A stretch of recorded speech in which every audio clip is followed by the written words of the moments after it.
Coming up on the Branding Deep Dive podcast. It's about controlling the dosage of the experience. So you work your way up gradually till you're doing some pretty crazy stuff. You know, you got headphones on and you're singing out loud and doing a dance in front of the supermarket like a crazy person. But then you realize, you can get that far and realize, so what? If they think I'm crazy, I'm not actually crazy just because they think I am. I'm just doing something really nutty. And then some people are going to smile at you and somebody's going to dance with you. They're going to say, what are you listening to? Like, let me hear what you're listening to, and then dance with you. And you realize the whole world is possible if you just stop stopping yourself. This is Ahmed Cheema, and welcome to the Branding Deep Dive podcast. If you're new here, this is a podcast where we have in-depth discussions about what brands are doing well to drive customer loyalty and how you can take those principles and apply them to your own brand.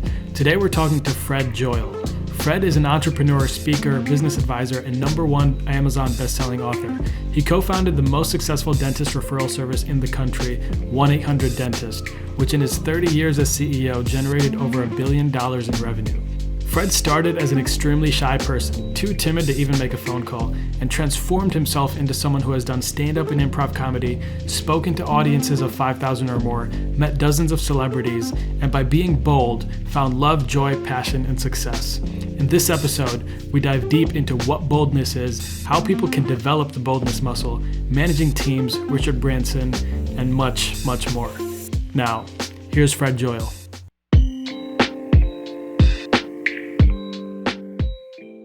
All right, Fred, welcome to the show. Thank you so much for coming on. I'm excited to have you here and excited to have this discussion. For the audience that may not be familiar with who you are and your work, can you give them a brief introduction? Yeah, I'm Fred Joyal. My claim to fame is I started a company called 1-800-DENTIST way back in the 80s, and it ran for about 30 years. I eventually sold it as it was nearing the end of its active life. I've written a couple of books on dental practice marketing, but my latest book is Superbold, which is, if you can see it there backwards, if you're looking at a screen, it is Superbold, from underconfident to charismatic in 90 days. It's a systematic way that anyone can take themselves from wherever they are to a much higher level of boldness and confidence in a fairly short time. And it's something I did for myself, so that's why I'm good at teaching it. And it is what I'm very excited about teaching people right now and having them incorporated into their lives. I do executive coaching, keynoting, all of that stuff, out there in the business world and in the social world. Fred, what is your definition of boldness? My definition is confidence in action. Because a lot of people think, boldness and confidence are the same thing. Confidence is kind of how you feel about yourself, but boldness is actually doing stuff, taking risks, trying stuff, speaking up, stepping up, challenging yourself, starting a business, introducing yourself to a complete stranger, whatever that is, asking people for money for your business, all of that stuff. So it's much more about doing things, stepping out of your comfort zone and taking action. And I'm assuming this is something that you had to work to develop, or is it something that would you say came naturally to you? It didn't come naturally at all to me. I watched bold people when I was growing up, and I thought, why are they like this? I mean, that nothing seems to bother them. Rejection doesn't seem to be on their mind at all. They don't worry about embarrassment or anything like that. And I was so shy. I was so underconfident, hesitant, missing opportunities left and right, whether it was introducing myself to a girl or asking her to dance or calling her on the phone or doing anything, in business or socially. And I missed out on relationships. I missed out on a lot of fun, and I missed out on a lot of opportunities. And got really frustrated with stacking regrets and thought, I've got to work my way out of this. So it took me a long time emulating bold people, but really being uncomfortable the whole time trying to figure out how to do it. But eventually distilled it down to a step-by-step process. When I figured out how I changed myself, I figured out how I could teach other people to do it too. So it is something you can learn. A lot of people think, oh, you're either that way or you're not. And you can learn it. I consider myself a bold introvert. I haven't changed into somebody else, but I don't miss opportunities. I step up, I reach out, I speak up, I try stuff. And I have very few regrets these days. So one of the things you highlighted here is missed opportunities and a couple other things, but really what I'm curious to really dive into here is, why should someone that is shy or someone that is comfortable in their little circle, why should they, take the step to become bold or super bold? I mean, if you're happy being alone all the time and just playing video games or whatever, but there's a whole lot more to the world, and the reality is life goes by. And decades go by, and all of a sudden your dreams start to really decay because you're not getting to them. You're not taking those risks that make those things happen. And you're going to encounter those situations where you're going to wish you had stepped up, that you had tried something, whether it's meeting somebody that could be potentially your future mate, or could be a great business partner. Or let's take it to a very serious sort of emotional extreme. One of your parents passes away, and they ask you if you want to give a eulogy, and you say, "Oh no, I don't like speaking in public. I hate public speaking. I'm terrified of it." You're going to get one chance to get up and say how you feel about that parent, and it's not. People get confused. It's not performance art.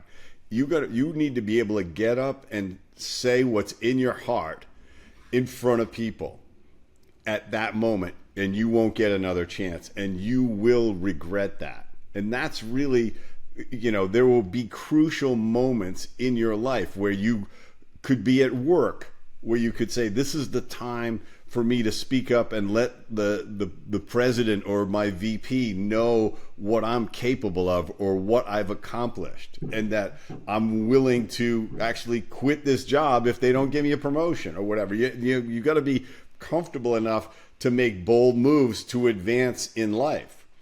And we're actually social creatures. Human beings are social creatures, and social media is not really a social life. It's kind of a very artificial version of that. A lot of people who are really shy would rather say, I'd rather be alone. I'm happy by myself. And I don't believe them. I think that they've masked it for themselves, and they've covered it with all of these activities that they're reading, they're watching TV, they're playing video games, they're watching YouTube videos, they're doing all of this stuff that insulates them from their own inner loneliness. Now, I'm big on being alone. I get tremendous amount of stuff done when I'm alone, but I'm not lonely. I have a ton of friends. I have dated amazing women. I've been married a couple of times to two really wonderful women, because I was willing to speak up and approach them and try to build a relationship. And there's all of these things that require boldness in life. Are you good at apologizing? Are you good at accepting feedback? The list just goes on and on and on of how you get better at life by being bold, and how if you're not doing those things, you're holding yourself back. The world is not experiencing the full you. So, I mean, that's a gigantic answer to the question, but that's I'm very passionate about the difference it can make in your life, because I know the difference it made. I told myself every one of the stories that everybody else is telling. I don't really want to meet these people. You got a judgment about everybody why they're not qualified to be your friend, or for somebody you would date, or whatever the heck it is, or want to know. It's all, most of the time you're just deceiving yourself. That's what I found. That's what I was doing. Can we dive into an example? I know you go through this in your book, so I don't want to maybe spoil too much, but can we go in, like, someone that is super shy, staying at home, not, doing anything that's bold. What's like the first step that you really need to do, and how do you break out of that pattern that you have? The first step is really to look at two things. The first thing is to look at the times you were bold, that you did speak up or step up, and did that. What came from that? And it's usually something really great. Usually it's a turning point in your life, but you can't figure out how to replicate that boldness. It was like you were finally frustrated enough where you went, I'll do it. Let me try. Or, hi, I'm Ahmed. I really want to meet you, or whatever the heck it is. And so you've got to look at those things, and then you've got to look at the things you missed out on. Because I was actually talking to this nurse who part of his job was he was spending a lot of time in his career with people who were in their last days or even hours of their life. And he said consistently they had regrets about things that they didn't do or things that they didn't try. They didn't have any regrets about anything that they did that they failed at, or that they thought they should have been embarrassed about. They didn't regret any of that stuff. They regretted not fixing their relationship with their brother, or not apologizing for something that they had done with their spouse, or gone skydiving, or lived in Europe for a year. Like they had stacks of regrets of what they didn't do. And so you want to make sure you're not stacking those regrets, and look at how you're already stacking them. What have you missed? When did you not speak up and it was the window closed on that opportunity? And you want to look at that frustration, and that's going to be your impetus to say, all right, I'm ready to start changing. And then realize that starting very gradually, you can steadily change that on a daily basis. And you're going to start as simply as, I have exercises in the book that you're going to do. They're boldness exercises, and they start very simply. They start by walking down the street and smiling at everybody you meet, and waiting for the person who doesn't smile back, and not taking it on. Because that's what we do. We take everything on personally when it could be something totally different. This could be the worst day of that person's life. That's why they're not smiling. Or they could have bad teeth, right? So they don't smile at anybody.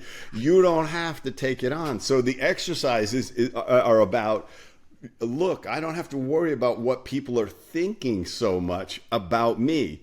And instead, how am I moving through the world pursuing my dreams and finding the people that I want in my tribe? And so you're going to work your way up till suddenly you're talking to somebody in line at Starbucks and paying them a compliment.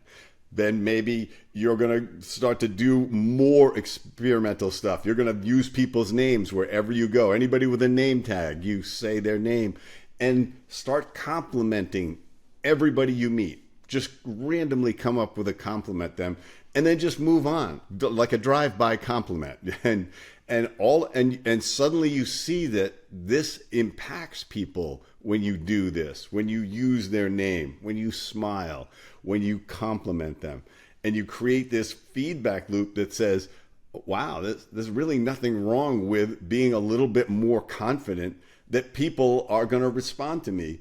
And then when you realize the failure rate is so low on that's 1 out of 50 people is not going to smile back, or 10 or whatever. That's a really low failure rate.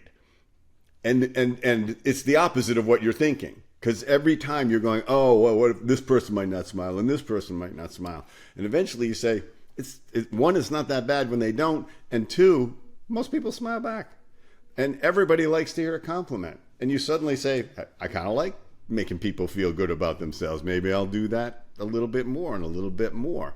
And then the exercises get, a little bit more. It's about controlling the dosage of the experience. So you work your way up gradually till you're doing some pretty crazy stuff. You got headphones on and you're singing out loud and doing a dance in front of the supermarket like a crazy person. But then you realize, you can get that far and realize, so what? If they think I'm crazy, I'm not actually crazy just because they think I am. I'm just doing something really nutty. And then some people are going to smile at you and somebody's going to dance with you. They're going to say, what are you listening to? Like, let me hear what you're listening to, and then dance with you.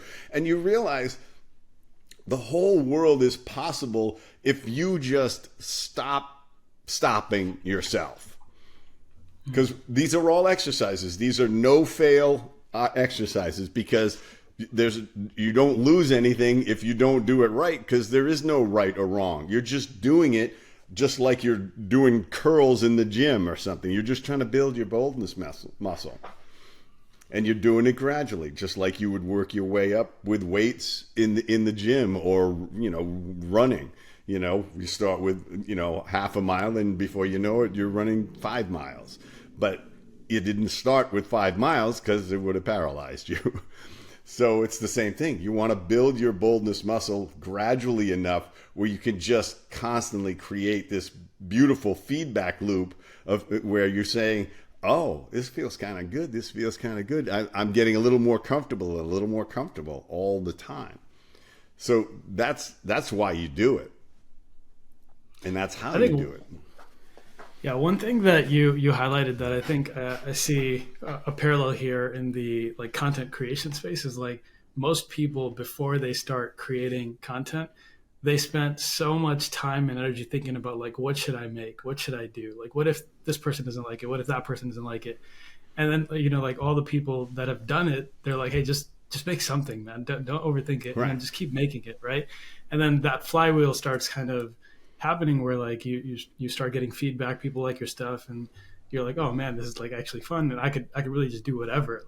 There's no one really cares that I did this or that, the other thing. Those things that seem so large in your head when you're not doing anything, once you are in that mode and you have that perspective shift, you realize that no one really cares. Or maybe you have that one person that will not smile back, but for the most part everyone is pretty supportive, and it's really just a mental barrier most of the time. So it sounds like you're saying that once this feedback loop is in action and you're taking steps every day or every week, or I don't know what the cadence is in the book, but every day. Every day. So it sounds like once you do this for 90 days, you should be in a situation where boldness becomes routine for you, or it becomes your default reaction. Because you may say, wow, this situation's really uncomfortable, but I really want to meet. There's Elon Musk. I want to go talk to him. And you go, wow, I'm really nervous about doing that. But the system that I teach you in the book teaches you how to deal with that, so that even though you're uncomfortable, you know that you've been uncomfortable before and succeeded anyway. And you just go with it. You say, all right, I got to prepare myself. What am I going to say? All right, I'm going to breathe a little bit and relax myself. And I'm just going to, have the insight that he's just a human being like other people, as long as I treat him like a human being instead of I just want to, kiss the hem of your garment because you're so amazing. Because they're like, you're just freaking somebody out when you do that. Once you know how to do that, even though you're uncomfortable, suddenly you can move through it because you trust yourself. You say, look, it's just like diving off the high board. People, you get on a high diving board, you're going to be nervous up there, and you're going to go, yep, it's still high, but you know how to dive, and you know what to do, and you know that once you jump, things happen, and you hit the water and you're fine. And so you learn to trust that, and it does become your default reaction, because you say, I know what I want, and I'm not going to stop myself anymore. Because that's mostly we stop ourselves. It's, bold people, they wait till somebody else stops them, and then they find a way around it half the time. But they are never the ones with listening to that voice that says, "Oh, you could fail at this, or somebody's going to laugh at you." They don't register that. They know that embarrassment is a choice. You can choose to be embarrassed or not embarrassed. You can be clumsy and foolish and silly and goofy and any of those things and make mistakes, and you don't have to be embarrassed about them because we're all human beings. I wanted to get back to this because a lot of people hide behind perfectionism. That's it's when you were talking about like starting to do, let's say you're starting to do TikTok videos. Guess what? Everybody who ever got good at anything sucked at it at the beginning. But they just did it. They acted, they tried. Anybody who's really good, I mean, Tim Ferriss, who's the master of podcasting at this point, he says, if you listen to my first 10 podcasts, they're embarrassing. They're horrible. He says, but I'm not taking them down because I want people to know that this is how you start. You start by gradually getting better, but people, and hesitant and underconfident people, they use perfectionism as a way to hide and say, well, I'm not ready to make a TikTok video because I don't have the perfect idea. I don't have something that's ready to go viral yet. No kidding. Neither did anybody else. And even if you think you have something that's going to go viral, you're wrong. It's like nobody knows what goes viral. Nobody can figure it out. It just happens. But you start making them. Make one a day. And post it and see how people react. And some people are going to go like, wow. And you say, you like that? That was like the dumbest thing I've ever could have done. But some people go, well, good for you. Keep it coming. And so, and that's a boldness exercise. Just try to do something, however good or bad you're going to be at it at the beginning. Know that you're going to get better, but you're only going to get better if you start. I think one thing that I did want to ask is about like building teams and building this kind of culture, whether it be at work or let's say you have a business, right? Like how do you instill this culture of boldness and making sure that your team is speaking up when it's time to speak up, and also they're not afraid of voicing their concerns, and they know that, they're not going to, this is something that you should do, right? Speak up when it's time to speak up. How do you instill that in the people that you report? You have to, as a leader, you have to know that there's the authoritarian approach and there's the influencer approach. The influencer is how you're going to build a successful team in the future. Being a dictator is only works if you're right all the time and you don't need ideas from anybody else. So it takes boldness to be humble, because a lot of times it's underconfidence that makes you authoritarian. It's like you can't take any feedback. You can't take any criticism. It takes boldness to accept criticism, to accept feedback. It takes boldness to invite it. You can say, look, I want to know what you think. I just put this presentation together. Don't sugarcoat it. You're probably going to hurt my feelings when you tell me what's wrong with it, but I need you to tell me what's wrong with it because I want it to be better. That's a bold move, to invite criticism like that. But you're going to get better so much faster. And the team is going to get better because everybody knows they can contribute and that everybody is inviting critique for the purpose of getting better, for creating the best result, not about making you smarter than somebody else. It's not that kind of competition. It's a competition for the best product. It's boldness in the service of the customer, of the product, of the company. When you create that bold safety, it's like bring on the idea, we're going to tear it apart. And we may not do it, and you can't have your feelings hurt if we don't do it, but we need to know. When I was CEO for a long time, it took me a while to really just be the last person to speak instead of the first one. I have all my VPs in the room, and I would roll out what I think we should do instead, and then the steps, and then I'd say, okay, what do you think? And now I've learned to say, I'm thinking about doing this. How do you think we should approach it? And then I shut up, and I let everybody contribute something, and I just listen. I don't have any need to comment or critique or make a coherent conclusion out of the whole thing until everybody's had their interaction. And then I can say, all right, I think we should do it this way. Based on everything you've said, what do you think? Do you think this is the best way? Or I'm torn between this way and this way. Which way do you think we should go? And let them talk. That's when you do that. And then of course, if you've got enough experience in the business and it is your business, you can say, all right, I'm not ready to commit $1 million to this, but I am willing to commit $200,000 to this. So we're going to go with the $200,000 approach, even though the $1 million approach is pretty sexy. I just, as I got to be conservative with our cash, but they all feel heard. And that's all people really want. They don't need you to go along with everything that they want to do or every idea that they have. But they need to feel like they can be heard, they can criticize, they can have input, it gives them some sense of responsibility and control, and it gives them some ownership in the process.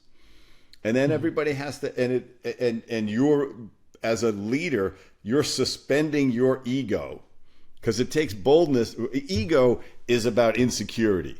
Ego is underconfidence. It looks like it's power, but it's not. It's the opposite. It's somebody so afraid for people to find out that they may not know what they're doing or what they're talking about, that they have to be dominant. Whereas a bold person goes, I want to hear what everybody has to say. I don't have to control this. And then the other thing that's going to happen is, guess what? You may not be the smartest person in the room, or you may not have the best idea.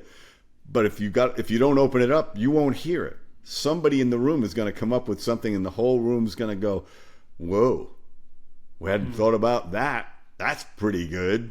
And you get to sit there and say, look at what my team does, and take no credit. The best leaders take credit for nothing that goes right and everything that goes wrong. They say, it's, if it went wrong, I finally approved it. It's on me. But if it went right, you go, Susan came up with this idea, and Michael and Jamie executed it unbelievably. And you never mention yourself. Because all you did, you hired them. You don't need the credit. You don't need to pat yourself on the back and say, and look at the brilliant people I hired. That's just ego. That's insecurity. That's lack of confidence.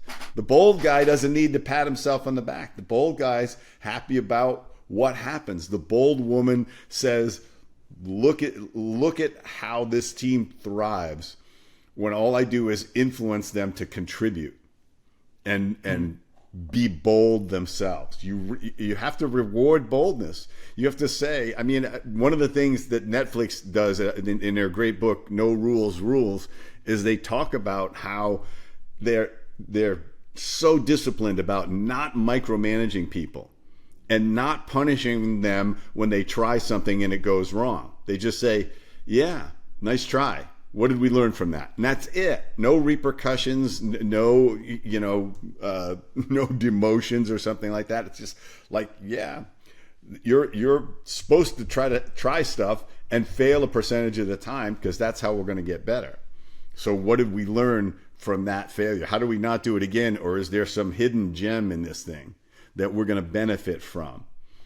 So it's a whole different way. That's an egoless, bold way to rule a business. To rule, not rule is not the right word, but to manage, to operate. I just used rule because that was in the title, No Rules, Rules. I just rolled the word in. So it sounds like this method, not only are you getting the best ideas to move the business forward, but you're also forcing people to be bold themselves, right? Because now someone that maybe doesn't want to share their opinion in front of other people. Now they have to, right? Whereas like if you're an authoritarian, they're just going to nod their head, say, yes, we'll take care of it. But in this Right. situation, you're forcing them. Yeah, and they're going to say yes, but not do it a lot of times, or they're going to do it half-heartedly, or they're going to do it because they have to, not because they bought in. And so yeah, and when other people are bold, and you're creating a safety zone for the people who are less confident.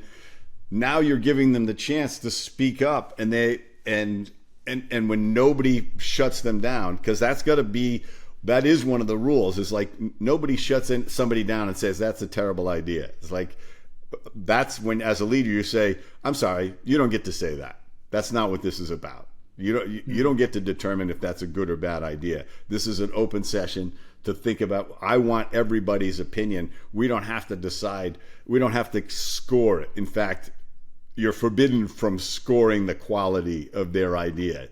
This is about open thinking, not closed-minded thinking. And when you create that safety, the person who's less confident starts to test out their confidence, and they start to create that feedback loop of like, oh, I spoke up and they actually heard it.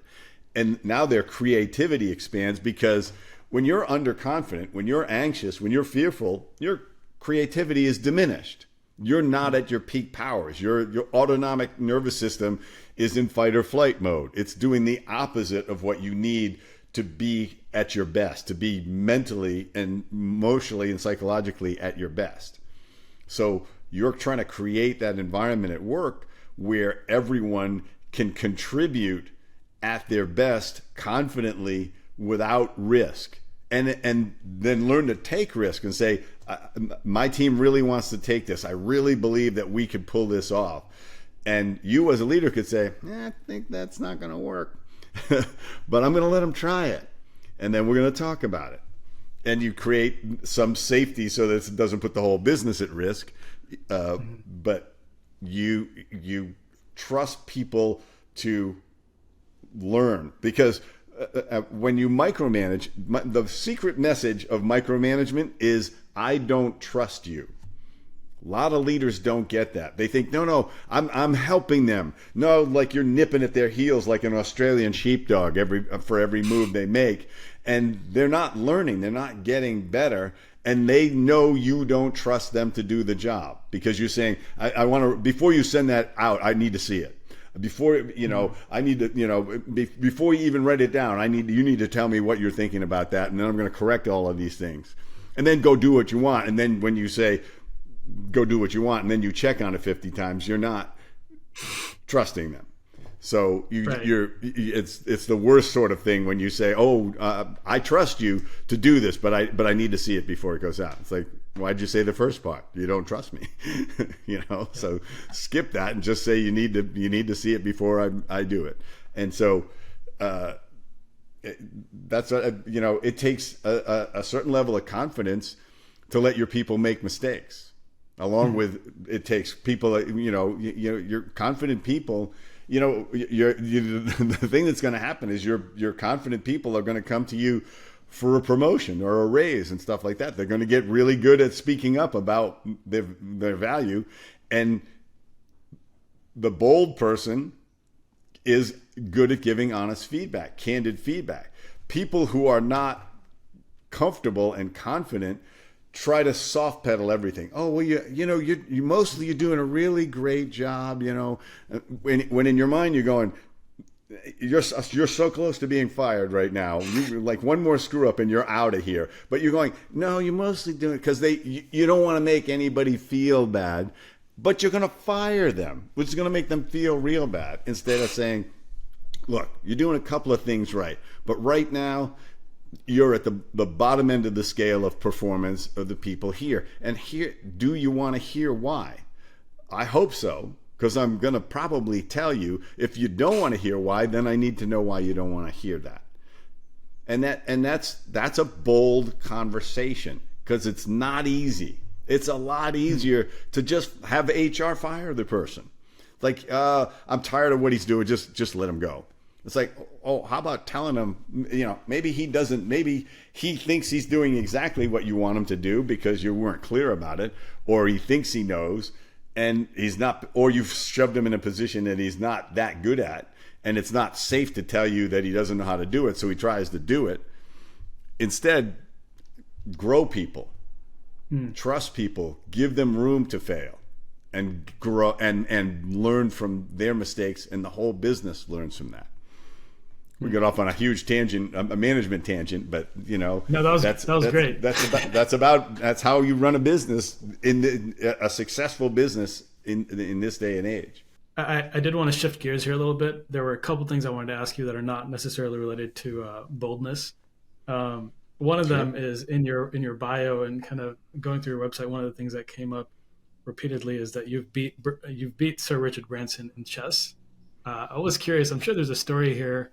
I'm just wondering how this happened, and is he good at chess, or are you like a? Yeah, he loves chess. He's an avid chess player, and I was down on Necker Island, which is one of the islands he owns in the British Virgin Islands, and he rents it out sometimes to business people. So I was with a business group that had rented it out. It's only 30 people at a time can go there. And sometimes he's there and sometimes he's not, because he lives on a different island right across from Necker. And so he was there, and we were all playing tennis, and I hadn't played tennis in a long time. So I ended up playing and then rupturing my Achilles tendon. Like on the second day we were there, we were there for 6 days, and so I'm completely laid up, and I called the surgeon, and he said, "Don't bother flying home." He says, "You might as well stay the rest of the time." He said, "Because it's not going to heal on its own." He says, "You get to me in 5 days, I'll do the surgery on it. We'll fix it." So I'm basically sitting there on one of the lounges watching people play tennis. I got my leg up, and Richard has heard that I've ruptured my Achilles. So he comes over to me and he says, "Oh, this is such a bother that this happened to you. Do you happen to play chess?" And this is the bold move, right? Because I hadn't played chess in 40 years. And the shy Fred would have went, I don't play chess. I haven't played in a long time. Instead, I said, "Oh yeah, I play chess." And he goes to somebody, hey, bring us a chessboard. He sits down in the lounge chair with me. And we start playing chess. Now, I'm so out of practice with chess that I'm playing such an unorthodox game that he can't figure out what the hell my strategy is, because I don't have one. And I end up checkmating him. And he's like looking, I went, "That's check." I said, "Actually, it's checkmate." And he looks and he goes, "What?" And he calls me this terrible name, right? And he immediately sets the chessboard up again to start playing again. And we started talking. He loved to talk about politics, and I did too. So we got into, this was right before the previous presidential election, and so we were talking about all that stuff, but I also knew how to talk to famous people. Like, you just treat them like a regular person. Don't interview them. Don't fire away with questions at, or don't be a drooling fan. Just be normal, and talk about what might be interested to them. He's a very funny guy. He's a very playful person. He's very competitive too. So he beat me the next game, and every other time he played me. But for the rest of the week, he would come looking for me to find me to play chess and to chat. And he would, at dinner, he would say, "Here, sit across from me." There'd be like 30 people, and he'd say, "Here, sit across from me," because he liked talking to me because I didn't interview him. So it was, the whole experience was a real example of a lot of what I talk about in the book, is like, you need to develop these social skills and your confidence and boldness for these incredible situations and opportunities that could come your way and are going to go right by. If you don't do the right thing and you don't behave in the right way, you don't have the skills. So yeah, that is my chess claim to fame, for my billionaire claim to fame. But I didn't treat him like a billionaire. I treated him like a guy. And I've met 3 or 4 billionaires at this point in my life, and most of them are just amazingly generous, kind-hearted people. Last couple things I wanted to touch on. So, like, our primary listeners, I would say, are small business owners or people looking to get in that space. And you've run a 1-800-Dentist. I read here you guys did $1 billion in revenue. What I'm most curious about, and I think what I've been trying to spend most of my time learning about, is like in the early stages, how did you guys really get your first customers? And I guess, like, I know you guys are working with dental practices. Like, how did you guys work with them to get their first customers? Like, let's say a dentist, opens up shop.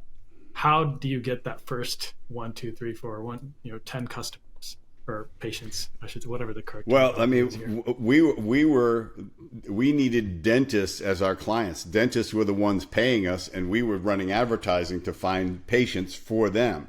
So what we did, when we started the business, we needed to find that first group of dentists in LA that would actually pay us to do this. And we went through a couple hundred guys, a couple of men and women, that before we found 20 that would go along with this. And it was door to door. It was a massive amount of rejection, and like, I don't advertise, or like, you're ruining the profession. Like, we heard everything. Persistence. The only thing that I've consistently seen in everybody I know who succeeded is they were persistent. When anybody else would have stepped off, they stepped up. They said, when the marketplace tells me to stop, that's when I'll stop. But otherwise, I am going to keep hammering away at this. And I may have to pivot a little bit, or I may have to, raise more money or whatever it is. But I'm all in. I'm going at it until somebody stops me. Now, eventually the marketplace may say, we're not interested. You also have to be smart enough to listen to that. But you can't create a business in your head and hope it's going to work. It only works when you take it to the market and listen to what the market tells you, and then learn from that. And that's why the whole ready, fire, aim approach is so important, because you don't know what people really care about. You could say, I really like, flat donut holes. I like them when you take them and you flatten them. I think that's the best food there is. Guess what? You may be alone, or you may find out millions of people have been waiting for a flat donut hole. But you have to test it out. You can't just go by, this is what I love. I like really itchy shirts. I think I'm going to make itchy shirts. I think people are going to love them. Man, maybe not. I don't know why you like them, but you do. Okay, so you gotta try stuff. You gotta know that your business could fail completely, and there's nothing wrong with that, because in that you're gonna learn something about the marketplace. If you sit back and say, okay, failed completely, what can I learn from this? What can I do better? What did the marketplace tell me they actually cared about? I had a good friend. She had invented a device for the dental industry, and she had a whole vision of what it was good for. Nobody cared. Nobody wanted it. And then one dentist said, you know what I'm using it for, which is this, just a whole different use than you had imagined, but I love it for this. Her whole business is now about that, and she's selling millions of them, because she thought she knew what it was good for, and somebody told her what they wanted. And she didn't say, no, it's not for that, it's for this. She went, tell me more about why you like it. And then she found, did more people like this? And more people said yes. And then it rolled from there. Now, she could have given up at a certain point and said, not enough people are buying this. But instead, she had one ear to the ground and said, there's something here. I just didn't know what it was. And that's what entrepreneurship is you try stuff, learn from it, pivot, try something else, or try to make it better, or restart in a different direction. But it's not about giving up. That's hard enough. I'm working 60 hours a week. That's too many. I can't keep this up. You're gonna work at it till it works, and then you're gonna succeed. That's awesome feedback. Really good practical tips. It sounds like it all comes back to being bold in a certain sense as well, right? Even in business, right? Not being bogged down by rejection, being bold enough to pivot your idea when your initial, idea you had for it is not what customers are using it for. So, Fred, appreciate you coming on. Thank you so much. Where can the audience find you, your book, and get in touch with you if they want to learn more about you? So my website is fredjoyal.com, is where they can see my speaker reel for doing keynotes. I do executive coaching for CEOs. And if they want to chat with me, they can book a half an hour with me, and I'll just talk through whatever's going on with them. If they say like look, I'm a VP or I'm an executive or somebody, I'm struggling with my lack of confidence, I'll talk to you for a half an hour. Just book the time. You can buy the books on Amazon, either as a hardcover or an Audible, which is me reading the book, or on Kindle. So it's whatever method you use to absorb books, it's that way is there for you.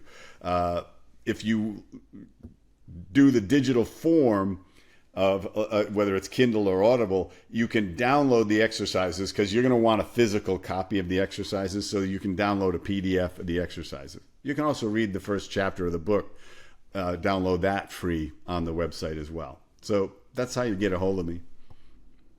Awesome. Thank you so much, Fred.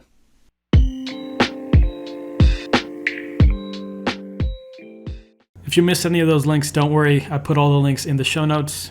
Now, as always, I have my key takeaways from this episode. But before we get into that, I want to share a clip with you from our discussion with Shaheen Shayan on achieving unreasonable success. Is hunger something that you can teach, or is it like a binary, you have it or you don't? No, you can't teach hunger. You can't teach hunger, but you can develop it. You can develop it through discipline. And you have to earn discipline. You have to go out there and do things that are hard. You have to go out there and put yourself in a zone of discomfort. You have to seek discomfort because you know it's going to do you good. You have to start doing things that put you in a position that you might not want to be in. Not anything that would make you feel unsafe, but just uncomfortable enough to know that you'll be okay.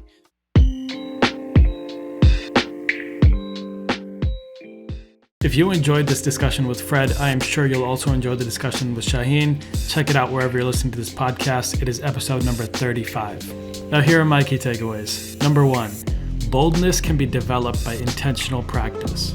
If you would describe yourself as shy or timid, start small. Do something simple like just smiling at people that you come across. If you're having difficulty starting, think back to a time where you were bold. What were the results of that? And number 2, lead as an influencer, not an authoritarian. Take the time to listen to your team before you start offering your ideas. This will go a long way in developing team morale and getting your team's buy-in. And that is all for this episode. If you enjoyed this discussion, please consider leaving a review and sharing with a friend. Thank you so much for listening. We'll see you next week.